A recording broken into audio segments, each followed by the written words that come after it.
كراكرز بطحين الحمص صراحة ما توقعت هالقد يطلعوا طيبين ومقرمشين، واكيد خالي من الجلوتين. انا طحين الحمص عملته بالبيت. اول شي غسلته ونشفته ورجعت طحنته.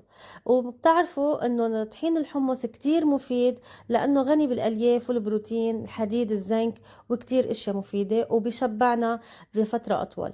استعملت كوب من الطحين وحطيت عليهم بهارات انتوا اللي شو بتحبوا شو بتناسب لإلكن، وراح اكتب لكم اياهم بالكابشن.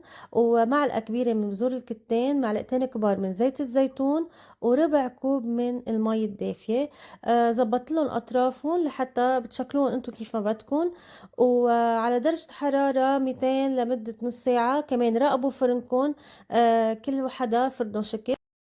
وقولوا لي بالكومنتس اذا رح تجربوها وعجبتكم، والف صحه.